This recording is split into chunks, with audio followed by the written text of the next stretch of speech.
So box, box, box.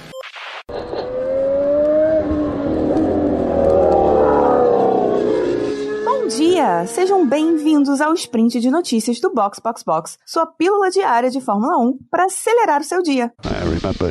Hoje é terça-feira e essas são as notícias da Fórmula 1 que você precisa para ficar informado. MP1! Aston Martin e os problemas de Fernando Alonso durante o GP do Canadá. Alpine defende a asa traseira que balançava no carro de Ocon. George Russell fala sobre o seu abandono no Canadá. Ferrari discutirá em Maranello o erro de estratégia na classificação do Canadá. Um pouquinho de Brasil. Dudu Barrichello consegue a sua primeira vitória na Stock Car. Eu sou Aninha Ramos e este é o Sprint de Notícias de hoje. Oh, really? Okay. Fernando Alonso, em certo momento do GP, foi avisado pela equipe de que precisava fazer aquele lift and coast, ou seja, fazer uma volta mais rápida, dar uma segurada e ficar controlando bem o carro e o uso da gasolina. Tudo isso porque a Aston Martin viu um possível erro no sistema de combustível do carro. Porém, aparentemente, não era nada. A Aston Martin, por precaução, assim diz o chefe de equipe Mike Crack, pediu para Alonso fazer esse controle para chegar no final da corrida com um pouquinho mais de combustível. Para a Aston Martin, é claro que era muito melhor terminar a corrida do que correr o risco ali de não terminar, né? Ou de chegar, como aconteceu com o Vettel, com menos combustível do que o necessário e o Alonso acabar desclassificado. Então, a Aston Martin foi ali seguindo o caminho do cuidado, da precaução, né? E pediu pro Alonso dar essa segurada. O que não teve grandes problemas, né? O Hamilton nunca chegou a atrapalhar o Alonso. O Alonso também não ia chegar no Verstappen. Abriu ali um pouquinho mais aquela distância entre Alonso e Verstappen, mas não ia mudar nada na corrida. O próprio Mike Crack disse que a diferença não seria tão grande, provavelmente eles perderam alguns décimos, 1 ou 2, mas nada demais, que eles só quiseram ir ali pelo lado da precaução. O que foi engraçado pro Mike Crack é que a Mercedes disse pro Hamilton que talvez o Alonso tivesse problemas de freios, que não tinha nada a ver com a história, né? E a Aston Martin acabou rindo da situação. Mas, no final das contas, a Aston Martin fez uma boa corrida com o Alonso, conseguiu o segundo lugar e tá muito feliz que, de fato, as atualizações que eles levaram para a Espanha estão funcionando. Na Espanha não deu muito certo, também por causa da classificação do Alonso, com a quebra do assoalho, mas no Canadá as coisas já apareceram melhor e já mostraram que o carro está, sim, evoluindo. O Otmar Zafnauer, chefe de equipe da Alpine, defendeu aquela asa traseira do Ocon que estava ali balançando pra caramba, que o Norris falou no rádio, olha, isso aqui tá perigoso, essa asa parece que vai cair, vai ter que rolar aí uma bandeira preta e laranja. De acordo com o chefe de equipe, eles tinham completa certeza de que nada ia acontecer, de que estava tudo certo e que o Ocon ia chegar até o final sem problema nenhum. A FIA chegou a falar com a Alpine, né, eles tiveram algumas discussões ali, conversas com a equipe, e a equipe defendeu e falou que não, que a asa traseira ia até o final sem problema, não faltava muitas voltas assim, e estava tudo certo. Realmente, de fato, a asa traseira não caiu, não soltou, ficou certinha, e de acordo com a Alpine, eles fazem o design da asa, eles fazem a asa, né, produzem a asa, e eles conhecem essa forma de falha melhor do que ninguém. Tem vários testes que são feitos e a asa sempre resistiu bem, nunca teve grandes problemas. Tem uma forma que ela é montada que é diferente, né? É uma asa de um pilar só. Então, eles estavam já cientes de que essa balançada poderia acontecer, mas tinham certeza de que não ia cair nem nada disso. No final das contas, de fato, o Ocon finalizou a corrida em 8º lugar, atrás do Albon. A Alpine também falou um pouquinho sobre isso, também falou que, né, não dava para passar a Williams com aquela velocidade de reta que eles tinham, né, mas que se tivessem feito a mesma estratégia de paradas que a Williams fez, né, uma parada a menos, podia ter dado certo e a Alpine podia ter terminado um pouquinho mais para frente. Não foi o caso, mas pelo menos sabemos que a asa traseira da Alpine balança, mas não cai.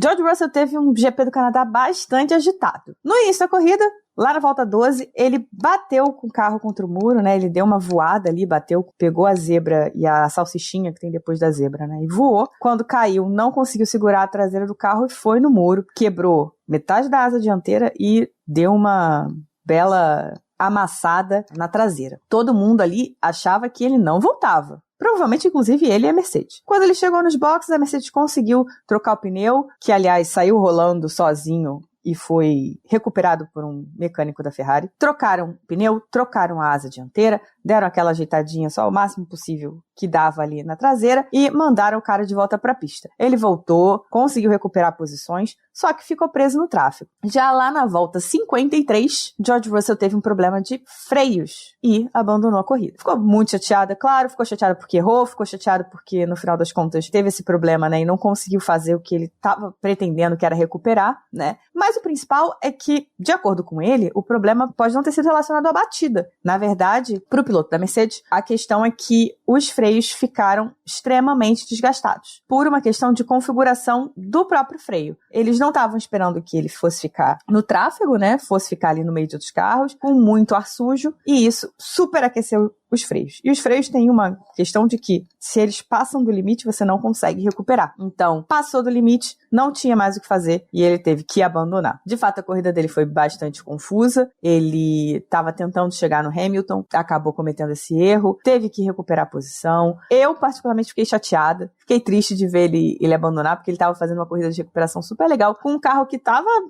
bem meio mais pra lá do que pra cá, né? Ninguém acreditou nem que ele fosse voltar. E no final das contas, acabou parando por um problema que não tinha nada a ver com a história, né? Aparentemente. Então, uma pena pro piloto da Mercedes.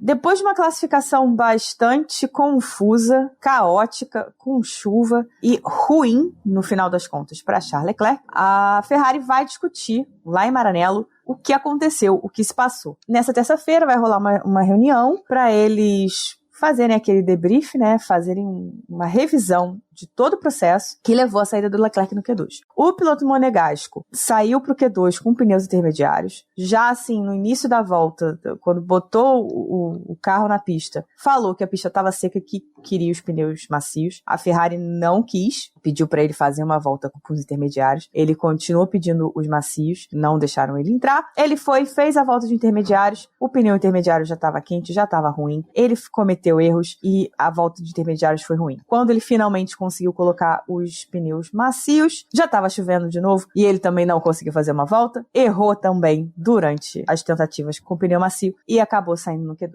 Ele saiu furioso com a equipe por não ter acatado o que ele tinha pedido, reclamou, inclusive na imprensa, o que não é muito comum da parte dele, e depois conversou com a equipe, enfim, e eles se acertaram e ele entendeu o que a equipe queria e por que a equipe pediu para ele ficar na pista com os intermediários. De qualquer maneira, a equipe vai fazer essa reunião para aparar as arestas e entender o que pode ser melhorado, principalmente nessa comunicação com os pilotos durante a classificação, nessas situações que são muito difíceis, que são essas classificações em condições mistas, né, de chove, não chove, seca, não seca. Vamos ver se dá em alguma coisa. A sensação que a gente teve depois dessa história é que no domingo a equipe ouviu melhor os pilotos, inclusive levando em consideração o que o Leclerc tinha a dizer sobre a parada no safety car, não fazendo a parada no safety car, no caso, que foi o que ele pediu, que ele não queria fazer, e tudo deu muito certo. Então, vamos ver se as coisas funcionam melhor daqui pra frente.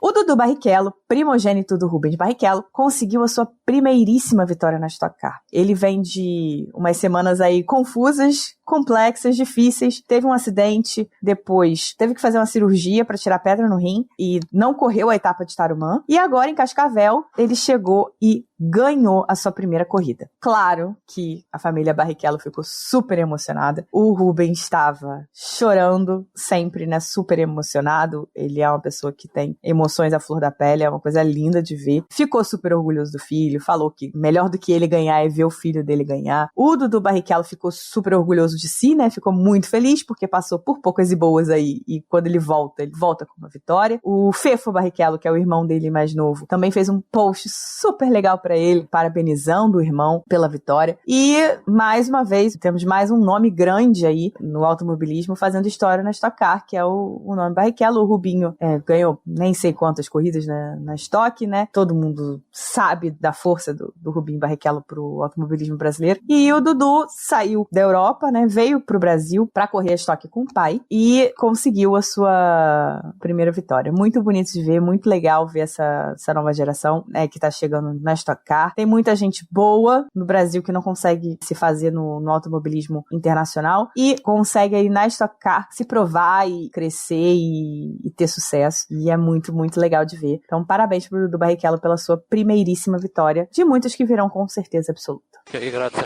Ótima terça-feira, cuidado com a tração na saída das curvas e nos vemos em breve com mais sprint de notícias do Box. That's the end. Thank you. You can jump out. So box.